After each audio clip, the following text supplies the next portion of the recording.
Dis Cusa, tu crois aux fantômes toi? Non, pas du tout. Et tiens, ça t'intéresserait une histoire regroupant des cow-boys, des fantômes et des dinosaures? Tout ça autour d'une découverte paléontologique. Ah bah oui, ça m'intéresse. Eh bien Yanis, chauffe la caméra, nous voici donc partis pour un nouvel épisode des découvertes badass.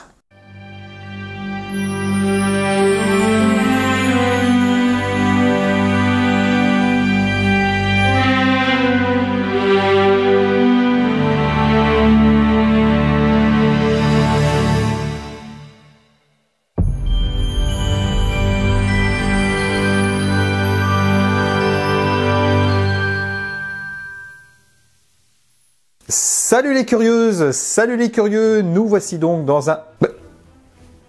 Suis-je bête? Bonne année à tous! Comme si je vous avais oublié. Mais aujourd'hui, je vous amène à la découverte del Rancho de los Bruros, ou plus communément appelé Ghost Ranch. Alors ici, point de surnaturel, ni de film de série Z saupoudré d'épouvante, mais bien d'un site majeur en paléontologie. Nous voici donc dans le 3e numéro des découvertes badass.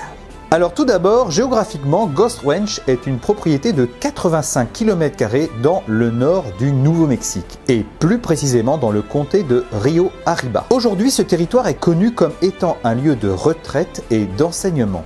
Mais cela n'a pas été toujours le cas. Et avant de s'intéresser à la partie paléontologie, laissez-moi vous narrer l'histoire de ce lieu et les raisons de son nom obscur.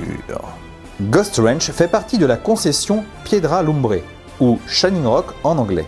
Le premier habitant connu sur les lieux fut un colon espagnol, Pedro Martín Serrano, qui obtenu la concession par Charles III, roi d'Espagne en 1766. Malheureusement, le pauvre Pedro décéda 2 ans après l'acquisition de ses terres et légua la totalité de ses biens à sa veuve et ses 11 enfants. Mais après la mort de ce dernier, il y a très peu d'informations sur l'histoire du lieu et il faut attendre la fin du 19e siècle, entre 1880 et 1900, pour trouver des récits d'habitants au canyon de Piedra Lumbre. Et c'est là qu'on va découvrir l'origine obscure du nom de ce lieu.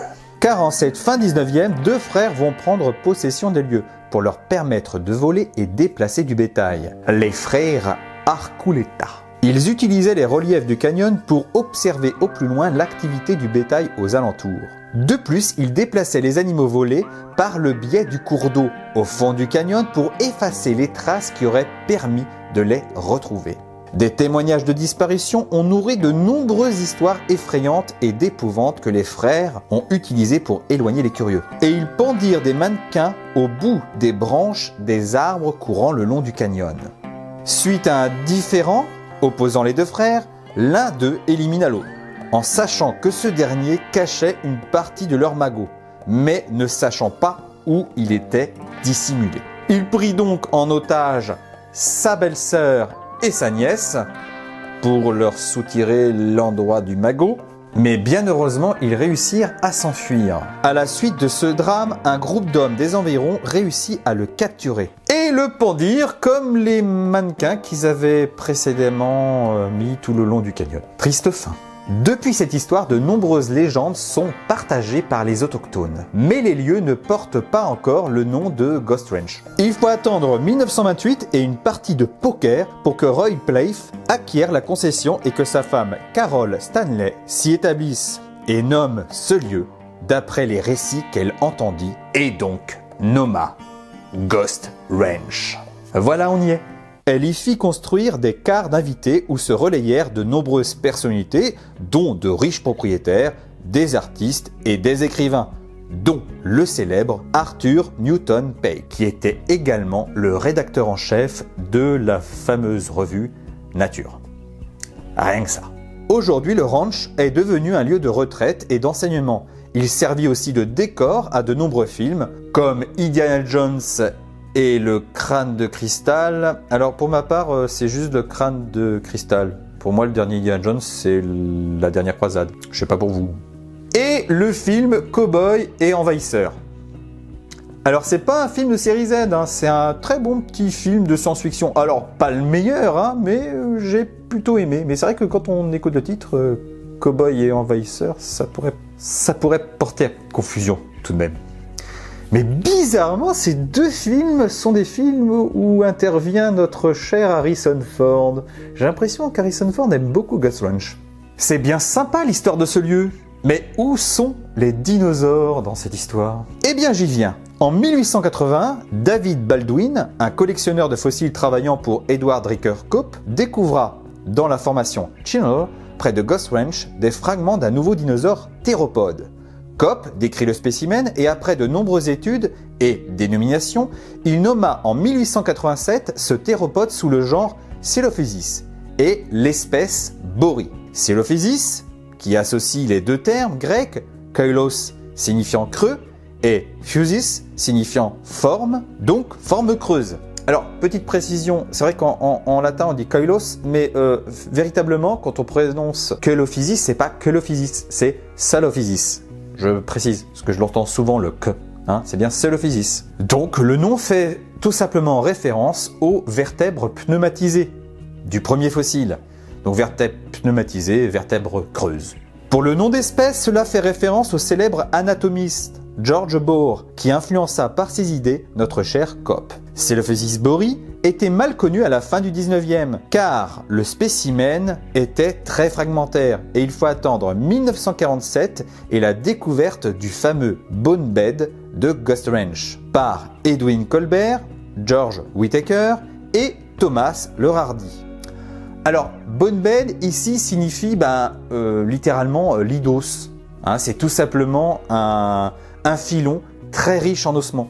Car l'équipe de l'American Museum, après avoir déblayé une bonne section d'une colline, furent surpris en découvrant des dizaines de squelettes de notre Coelophysis, en connexion anatomique, entrelacés et en parfait état de conservation. En plus, les spécimens représentaient la grande majorité des stades ontogéniques. Oui, ça veut dire les stades de développement d'un organisme, de sa naissance jusqu'à sa mort. Donc de nombreux juvéniles et adultes de notre dinosaure, des individus de quelques dizaines de centimètres à de grands animaux de 3 mètres de long. Après la première campagne de fouilles organisée par l'American Museum, de nombreuses unités de recherche états-uniennes se sont succédées, comme le Carnegie Museum, le Muséum d'histoire naturelle du Nouveau-Mexique, le musée paléontologique Roots Hall de Ghost Ranch, le North Arizona Museum et enfin le Peabody Museum de Yale. En tout, c'est plus d'une centaine de squelettes qui ont été découverts et étudiés. Au fait, Yanis, peux-tu me faire un rapide descriptif de notre théropode? Pas de soucis, Cusa. Le Coelophysis bory est un théropode au squelette très léger et frais, avec un corps allongé. Il avait une tête étroite et longue.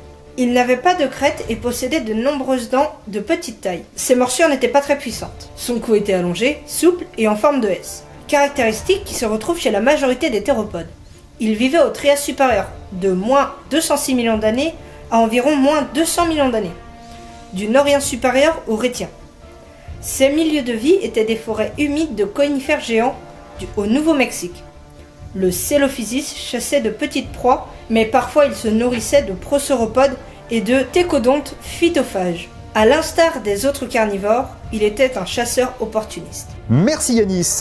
Maintenant, mettons au clair une idée reçue sur ce dinosaure. Était-il cannibale? Oui, car dès la découverte de Coelophysis, de Ghost Ranch, cette idée fut popularisée. Les chercheurs crurent trouver des spécimens juvéniles dans les cavités abdominales d'adultes. Mais Robert Gay, en 2002, démontra que de nombreux spécimens, pris pour de jeunes Coelophysis, n'étaient qu'en fait de petits reptiles crurotarsiens, tels que Hesperosuchus. D'ailleurs, prochainement, avec Julien Barbier, je ferai une vidéo sur ces reptiles. En 2006, Nesbitt confirma l'analyse de Gay, mais en 2009, la découverte de matériaux de régurgitation mirent en évidence des fragments d'os de Coelophysis juvéniles autour de la bouche de spécimens adultes.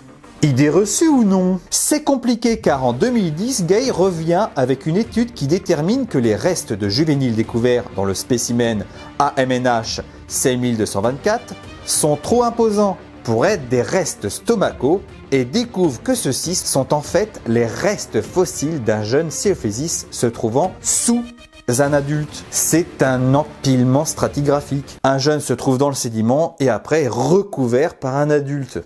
Et non l'adulte qui a boustifaillé le jeune. Pour conclure, les premiers arguments impliquant un cannibalisme chez Coelophysis sont invalides, mais n'indiquant rien que celui-ci n'était pas cannibale. De plus, les restes de régurgitation semblent confirmer que lors de situations exceptionnelles, ce dinosaure pouvait chasser de jeunes individus ou se nourrir de leurs cadavres. Aujourd'hui, à Ghost Ranch, on a mis au jour plus de 1000 squelettes de Coelophysis.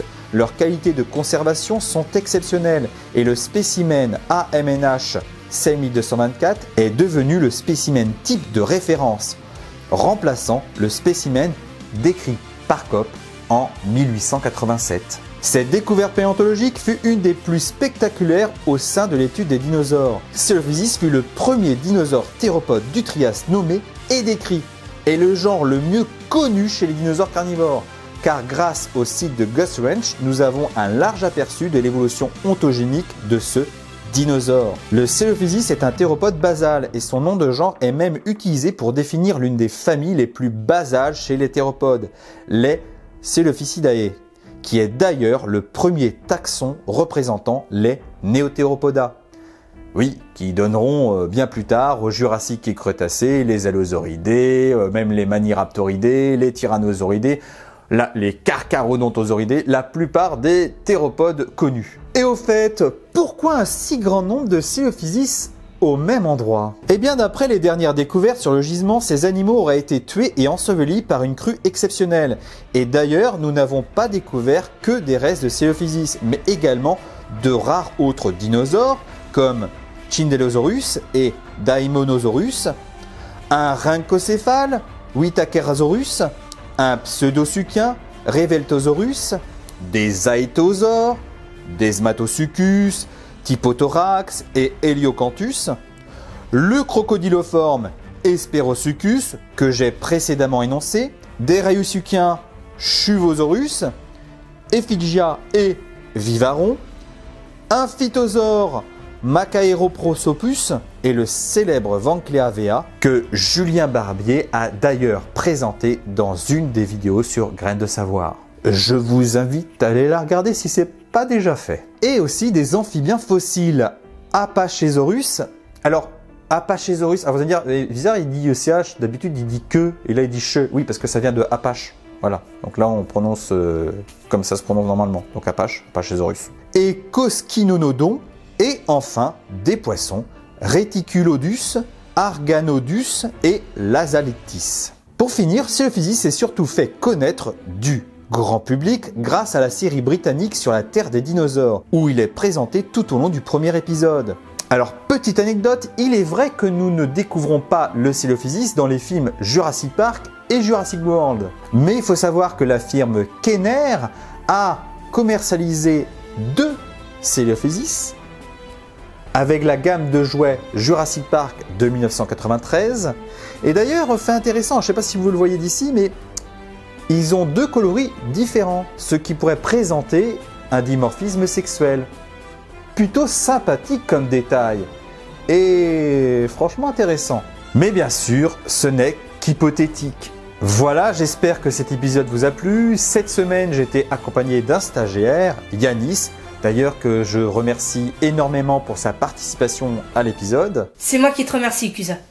J'ai vraiment apprécié de faire mon stage avec toi. Et petite dédicace à mon frère qui va être très jaloux. Il s'appelle comment d'ailleurs ton frère? Il s'appelle Raphaël, et même Rafius dans les commentaires. Eh bien, un petit clin d'œil à Rafius. Et tiens, Yanis, que veux-tu faire plus tard? Bah, paléontologue bien sûr. Déjà, le principal, c'est que tu sois passionné. Et bon courage pour la suite, Yanis. Pour conclure, si la vidéo vous a plu, n'hésitez pas à la partager sur vos réseaux, à la liker, à vous abonner à la chaîne Graines de Savoir si ça n'a pas déjà été fait. Et activez la petite cloche si vous voulez être averti de l'arrivée des derniers épisodes de la chaîne. Bonne journée ou fin de journée à vous tous. Et surtout, que la curiosité soit avec vous. À tout jamais.